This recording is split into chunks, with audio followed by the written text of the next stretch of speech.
घोषणा पत्र का ये एक मुख्य वादा था जो सरकार ने किया था, आप क्या कहेंगे इसको लेकर? देखिए, इसका मैं स्वागत करती हूँ, इस्तकबाल करती हूँ। और ये नागरिकता देने का कानून है, लेने का नहीं। जो हमारे पड़ोस के देश हैं जैसे पाकिस्तान, बांग्लादेश वगैरह, वहाँ जो गैर मुसलमान अल्पसंख्यक हैं उनकी क्या दशा है, तो उनको अगर सरकार इज़्ज़त और वक़ार की ज़िंदगी देना चाहती है तो इसमें क्या बुराई है। बल्कि मैं तो प्रधानमंत्री जी का शुक्रिया अदा करना चाहती हूँ इस फैसले पर। कहीं किसी तरीके का एक डर भी जो फैलाने की कोशिश हो रही है एक समुदाय को लेकर, उनको क्या मैसेज देंगे आप? देखिए, मुसलमान समुदाय को या फिर मुसलमानों को इससे कोई ख़तरा या किसी तरह की कोई परेशानी नहीं होने वाली है, तो बेकार में पैनिक करके कोई फ़ायदा नहीं है। केंद्र सरकार के द्वारा अब सीए को एक कानून के रूप में पूरे देश में लागू कर दिया गया है, आज से कैसे देखते हैं? 10 साल से मोदी जी सरकार चला रहे हैं। अब लोकसभा चुनाव आने के मात्र कुछ दिन पहले सीए को कानून के तौर पे लाया जाता है। ये क्या दिखाता है? ये दिखाता है कि मोदी सरकार को पता है कि उन्होंने 10 साल में कोई काम नहीं किया। उन्हें पता है कि उनको चुनाव से पहले आज देश की जनता को कुछ कहने के लिए नहीं। हम सीए के कानून का पुरजोर विरोध करते हैं। क्यों? क्योंकि आज इस देश का युवा बेरोजगार है। आज इस देश में रहने वाले गरीब के पास घर नहीं है। आज महंगाई का दर बढ़ रहा है। तो मोदी जी और देशों के अल्पसंख्यकों को भारत लाकर और उनको नागरिकता देने के बजाय हमारे देश के युवाओं को नौकरी देना, हमारे देश के आम परिवारों को महंगाई से निजात दिलाए, हमारे देश के गरीब परिवारों को घर दिलाएं, अपने ऊपर छत दिलवाएं, ये तो मोदी जी ने 10 साल से किया नहीं है। अब वो कह रहे हैं कि पड़ोसी देशों से अल्पसंख्यकों को भारत लेके आइए। क्यों? क्योंकि उन्हें अपना वोट बैंक बढ़ाना है, क्योंकि उन्हें लगता है कि भारत के लोग तो वोट नहीं देंगे उन्हें, तो और लोगों को Diversionary tax is clearly. The act had been passed in the parliament 4 years and 3 months before. Why this delay?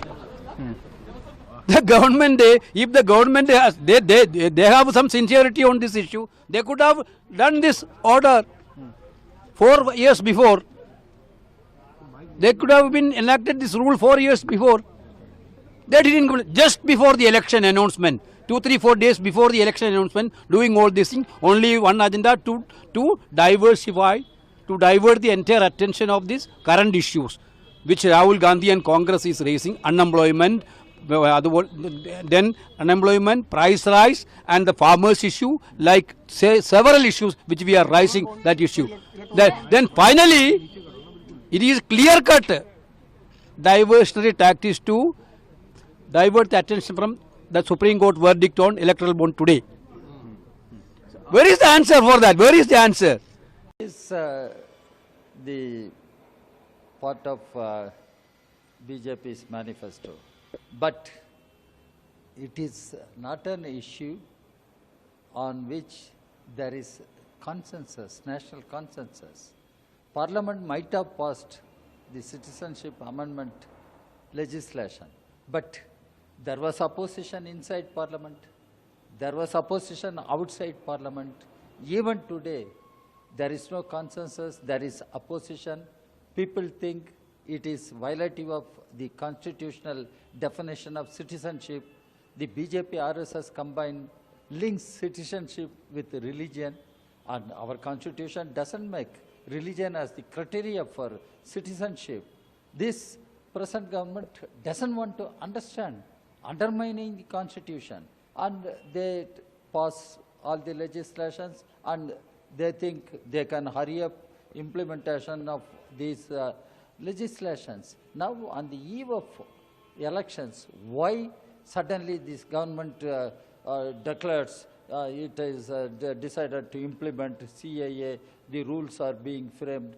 Nothing but to divide the people, create tension among the people at the time of elections.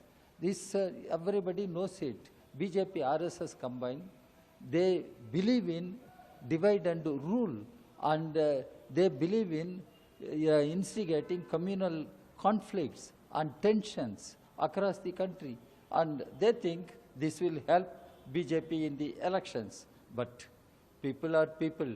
people have their own experience, and they cannot hoodwink people. They cannot hijack the thinking of the people at the time of elections by showing CAA.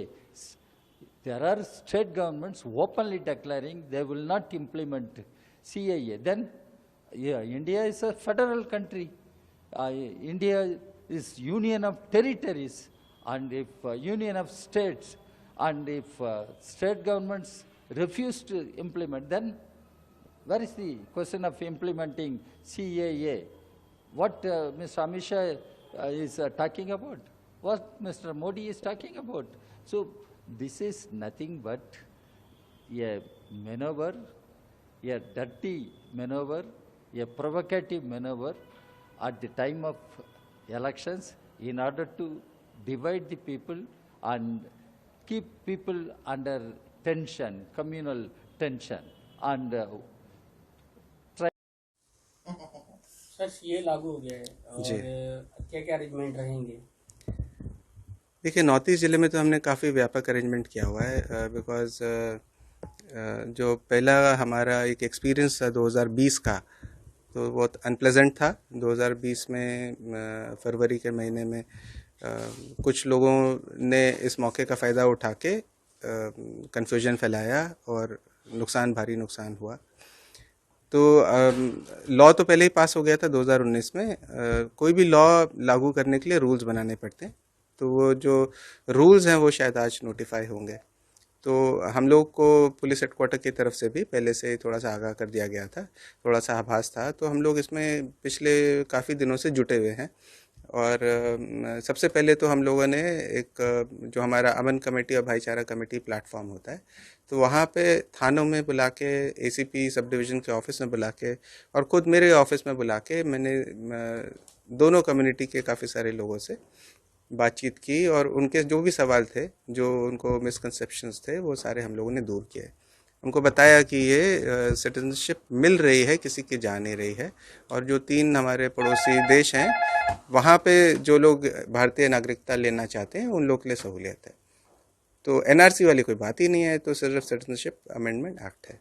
क्या तो कोई input भी मिला था, ऐसी कोई बात हो है?